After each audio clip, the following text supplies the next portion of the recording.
Welcome back, dear students and friends. We were discussing chapter number 2. It is biological classification. In this chapter, we were learning the 5 kingdom classification which was proposed by R.H. Whittaker.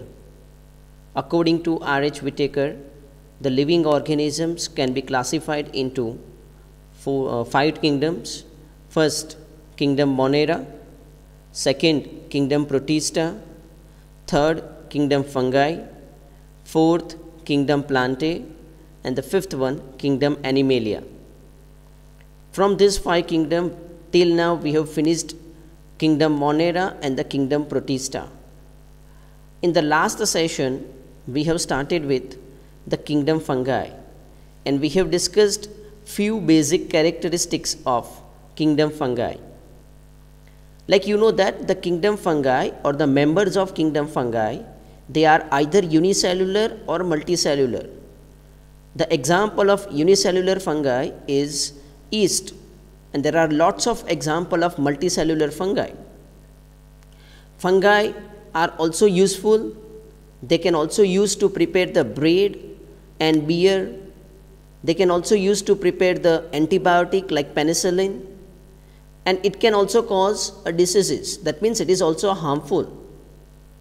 If you see the body structure, that means a mycelium, which is a network of an hyphae, and based on this structure of mycelium, mode of spore formation and the fruiting bodies, the kingdom Fungi is divided into main 4 kingdoms. You can see that what are the main 4 types of a kingdom Fungi. The first one is called as Phycomites. The second one is called as Ascomites. The third one is called as Basidiomyces. And the fourth one is called as Deuteromycetes. Okay, so these are the 5 classes of kingdom Fungi. I again repeat which are the 4 classes of kingdom Fungi. They are Phycomycetes, Ascomycetes, Basidiomycetes, and the Deuteromycetes. These are the 4 different types of a kingdom Fungi. We have to learn the characteristics and the features of all these 4 types. So let's discuss the characteristic of all these 4 types. Let us start with the first one, that is called as a Phycomycetes. So where these Phycomycetes are found? So Phycomycetes are usually found in aquatic habitat. Here mostly they are also going to be found in the decaying wood, in a moist and the damp places. Because you know that the moist and the damp place is the favorable environment for the growth of a fungi.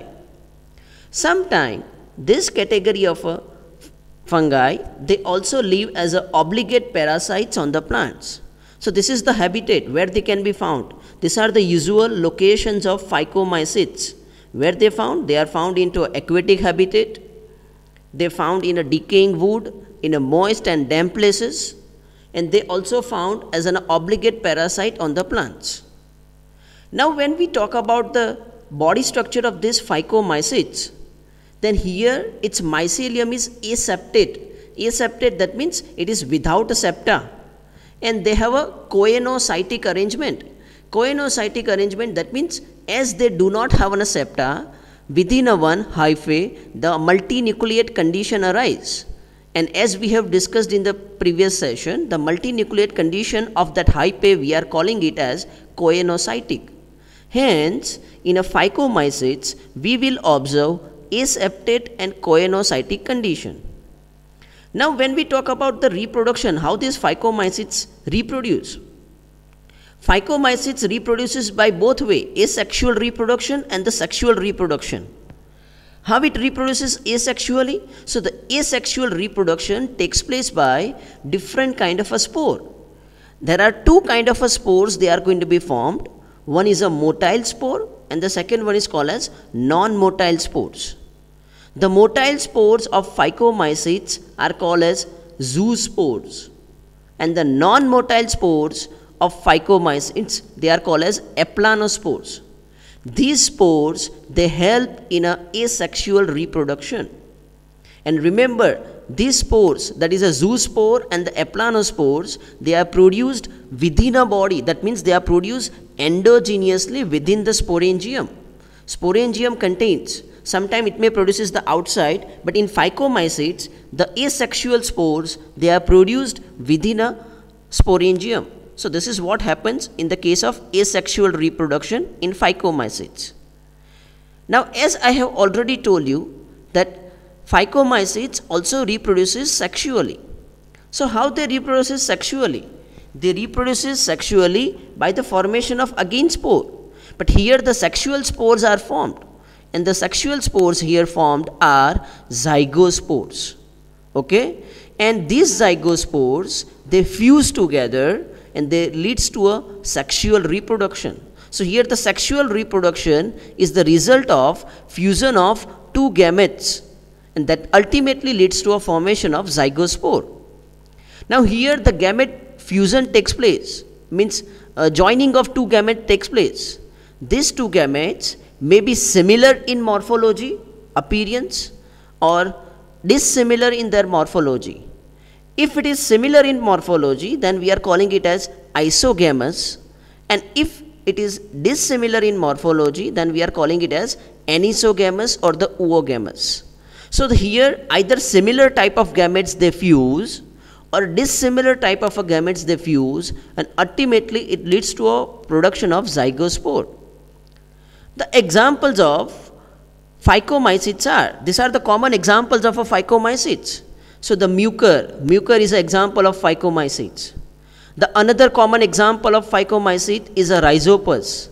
Rhizopus is a fungi that can easily found in the braid. So the another name of this rhizopus is a braid mold. And the third example is albugo. Okay, this is a fungi that causing a disease to a mustard plant. Mustard in Gujarati we are calling it as rai. Okay, so here this fungi albugo that live as a parasitic on the mustard plant, they consume the nutrient from the mustard and causes a harm to a mustard plant. So that's why we are calling it as a parasitic fungi. In short, you have to remember these three examples which comes under the phycomycetes: mucor, rhizopus, and the albugo. These are the three examples of phycomycetes. So here that's all about the phycomycetes. Now we are moving ahead with another class that is of kingdom fungi, and this is called as ascomycetes. These ascomycetes can commonly called as sac fungi. Why it is called as a sac fungi? Because here there is an appearance of a sac-like structure. Okay, that's why we are calling it as sac fungi. These ascomycetes may be unicellular or may be multicellular. The example of unicellular ascomycetes is a yeast, very well known. And another example of multicellular ascomycetes, it's a penicillium. The yeast can also be called as Saccharomyces. When I tell you the biological name of this yeast, then you can call it as Saccharomyces cerevisiae. Okay, Saccharomyces, Saccharomyces cerevisiae, Cerevisae, cerevisiae. Okay, this is a yeast. The yeast can be utilized to prepare alcohol and the bread by a fermentation process. So that is about the examples of unicellular and the multicellular ascomycetes. Now when you talk about their mode of nutrition, the fungi that comes under the class ascomycetes, they are usually either saprophytic or decomposers or parasitic or coprophilous. That means saprophytic, that means they depends on the dead and decaying materials, and thus they are working as a decomposers. They help in the breakdown of the organic material. Sometimes it will also live as a parasite. You know the meaning of parasite? That means it lives on the other, and that also causes a harm to a other organism. That means it lives on the host, the other organism is called as host, and it harms a host. This is called as parasiting. And few fungi of ascomycetes are coprophilous, that means they are growing on the dung. Those fungi which are growing on the dung, they are calling as coprophilous. So ultimately, the mode of nutrition in ascomycetes is a heterotrophic. In a heterotrophic, it may be either saprophytic or decomposers or parasitic or coprophilous. Now here, the mycelium, that means their body structure, is branched and septate. Lots of branch that arise from it, and they are septate, means a multinucleate condition or coenocytic condition does not arise over here, because here there is a presence of a septa. Now regarding the reproduction, the ascomycetes can also perform both the type of reproduction, asexual and the sexual reproduction. In ascomycetes, the asexual reproduction that occurs by formation of spores, and these spores, asexual spores of ascomycetes, are called as conidia. And remember, these conidia are non-motile. They are non-motile, and they are produced outside the mycelium. That means they are produced exogenously. When you talk about the phycomycetes, in phycomycetes, the asexual spores are produced inside a sporangium. But here in ascomycetes, the spores are produced exogenously. And this conidia, on germinations, they produces the mycelium. That means a whole new fungi is going to be produced. In short, the ascomycetes, they can reproduce asexually by formation of spore called as conidia. This conidia will germinate and result into another mycelium. This is an asexual reproduction in ascomycetes. Ascomycetes can also go for sexual reproduction. And here the sexual reproduction occur by formation of sexual spores. It's by sexual spores. The sexual spores of ascomycetes are called as ascospore. You have to remember the name. Okay? Here I am again repeating. The asexual spore of ascomycetes is called as conidia. The sexual spore of ascomycete is called as ascospore. Similarly, the asexual spore of phycomycetes, it's called as zoospore or aplanospore, whether it is a motile or non-motile. And here you can say that the sexual spore are called as zoospores.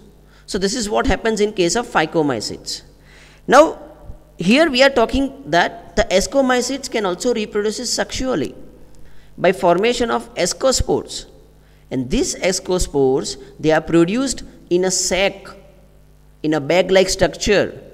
That's why we are calling this as a sac fungi. Okay? And this sac fungi or this sac-like structure called as asci, they are arranged into an ascocarp. They are arranged into an ascocarp. We are calling it as a fruiting body. Okay? So this is all about the characteristic of an ascomycetes. Now we are moving ahead with a third class of kingdom fungi, and this is called as basidiomycetes. If you see the habitat of these basidiomycetes can grow in a soil and on the logs and tree slumps. They can also found in the living plant body as a parasite, like you can say a rust and the smut. Like if you see the rust of a wheat that affect the wheat plant. Okay, so this is a fungi which is usually fall in the class called as basidiomycetes. Here also, like ascomycetes, the mycelium is a branched and septate. Remember, the body structure of basidiomycetes is similar to a ascomycetes, that is a branched and septate. Reproduction also occurs by the same way, asexual and the sexual reproduction. But here the asexual spores are not usually found. Instead of that, they go for a vegetative reproduction. And in vegetative reproduction, the most common method they adopt for reproduction is the fragmentation. Means the basidiomycetes, it fragment, forms a small branches or fragments, and each fragment they leads to a development of a new fungi, and thus the reproduction occurs. Remember, in basidiomycetes, the asexual reproduction doesn't occur by formation of spore. Whereas in phycomycetes and ascomycetes, it occurs as a result of asexual spore. Here, in the basidiomycetes, the sex organs are absent, still they can perform the sexual reproduction by formation of a spore. and this is called as sexual spore. And the sexual spore of basidiomycetes are called as basidiospores. And these basidiospores are produced exogenously. Listen, compare the all three classes what we have discussed till now. In phycomycetes, spores are produced exogenously. In ascomycetes, it's produced endogenously. And in basidiomycetes, it's again produced exogenously. Now the common examples of this basidiomycetes are agaricus. Agaricus is a kind of a mushroom. Second is ustilago. It is a kind of a smut. And the third is Puccinia. This is called as rust fungi. As I have told you in the introduction of basidiomycetes, that rust of wheat, so this is a name of fungi, Puccinia, that can affect a wheat plant. So remember the example, okay, agaricus, ustilago and the Puccinia, they are the examples of basidiomycetes. Let's discuss the examples, okay. Phycomycetes, which are the example? Three example, Mucor, Rhizopus and Albugo. Just look after the examples, Mucor, Rhizopus and the Albugo, okay. Second, in the ascomycetes, the examples are unicellular ascomycetes, yeast, and multicellular ascomycetes, penicillium. And the examples of basidiomycetes are agaricus, which is a kind of mushroom, ustilago, it's a smut, and the Puccinia, it's kind of a rust fungi. So this is all about the basidiomycetes. Now we are moving ahead with the fourth and the last class of kingdom fungi, and this is called as deuteromycetes. The deuteromycetes can also be called as imperfect fungi. There are two other names, like you can see that in ascomycetes it's called as sac fungi. So if you have been asked a question that what is another name of ascomycetes, or write the characteristic of sac fungi, then you have to say that it is a sac fungi. Similarly, the deuteromycetes, it is called as imperfect fungi. Why it is called as imperfect fungi? Because here we can only able to know its asexual or the vegetative phase of its life. The sexual phase is not still understood, and once we have understood it's a sexual phase, those organisms have been kept into an ascomycetes and the basidiomycetes. But the deuteromycetes, the sexual phase is not known very well. So here if you see the reproduction in deuteromycetes, so deuteromycetes, they reproduces only asexually by formation of spore, and the spore of deuteromycetes or asexual spore of deuteromycetes are called as conidia. Here also the mycelium is septate and branched. Remember, in case of ascomycetes, basidiomycetes and the deuteromycetes, the mycelium is septate and branched, whereas in phycomycetes the mycelium is aseptate and choanocytic. This is a difference. Now the mode of nutrition, when we talk about the mode of nutrition in deuteromycetes, here it may be either saprophytic or parasitic. And most of the fungi which falls under the deuteromycetes, they are working as decomposers on litter, and thus they also help in a mineral recycling, or they fulfill the mineral cycling component. So this is all about the deuteromycetes. Now let's discuss the examples of deuteromycetes. So the examples of deuteromycetes are Alternaria, Coletotrichum and the Trichoderma. Okay, so I again repeat the examples of deuteromycetes. It is Alternaria, next Coletotrichum, and the third one is Trichoderma. So these are the examples of deuteromycetes. And here we finish with the four classes of kingdom fungi: phycomycetes, basidiomycetes, ascomycetes and deuteromycetes. Students, learn it. All these four are very important. So keep learning, keep watching, like and subscribe this channel. Thank you for watching.